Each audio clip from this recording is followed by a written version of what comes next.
Okay, so welcome again, everyone. This is to another episode of Finance by Speng. Today's episode is a bit different. So, today we'll be answering a few questions on the economics, wealth building, and finance. All right, so the first question of the day. If governments can print money, why can't they just print enough for everyone to be rich?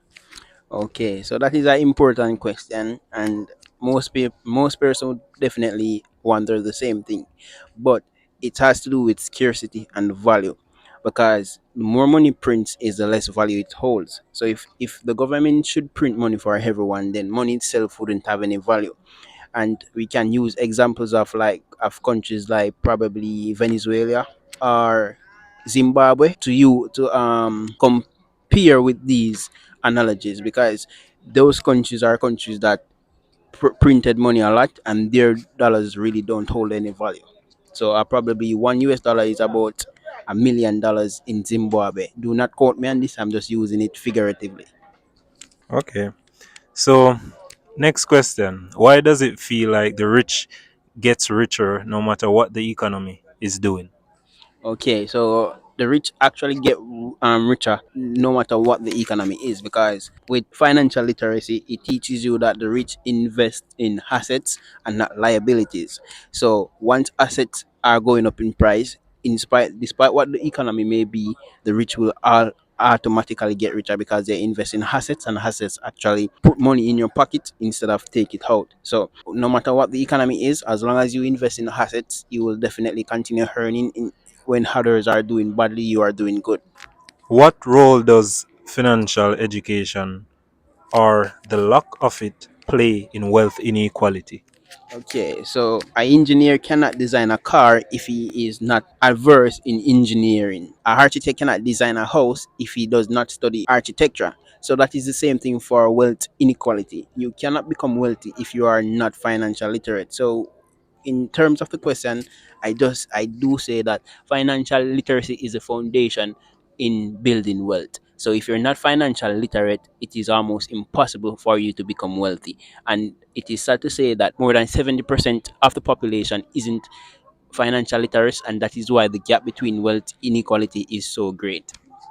Is saving money still smart if inflation erodes its value? So that is definitely not smart.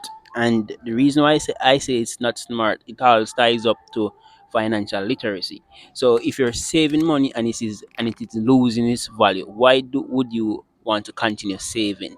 I mean, inflation grows way faster than interest rates on a savings account. So I think saving money is not smart when inflation is growing at a rapid rate.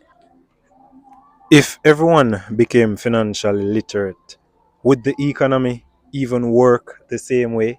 Okay, so I think the economy would probably struggle, because everyone will try to think that why work for someone else when I can create something for myself. But the truth of the matter is, everyone will not become financial literate, because being financial literate, it really means that you have to put in a lot of work for yourself, or put in a lot of work on something that you believe in. And it is sad to say most persons prefer security than insecurity. So they will prefer to work for someone who is financial literate than becoming financial literate themselves. Should young people focus more on investing than saving? Okay, so I think when it comes to investing and saving, there should be a balance.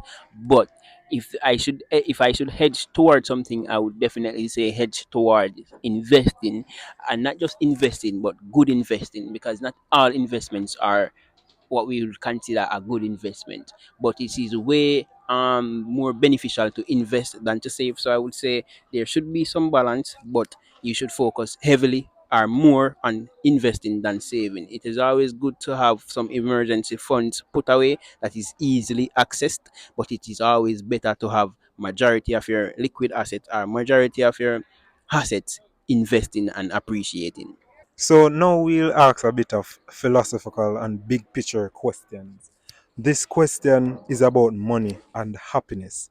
Do you think money actually buys happiness or just options? Okay, so I don't think money buys happiness, but it is more options, but yeah, it is options that can lead towards happiness, because we've seen persons with a lot of money that are still unhappy, and we see persons with little money that are more happy. So it's more of a mindset, or if you're happy with your life overall, or if you're comfortable in the situation that you are in. Because if you're happy and comfortable in the situation that you're in with money, then you will be more joyful. If not, then no matter with the amount of money that you have, you will be unhappy.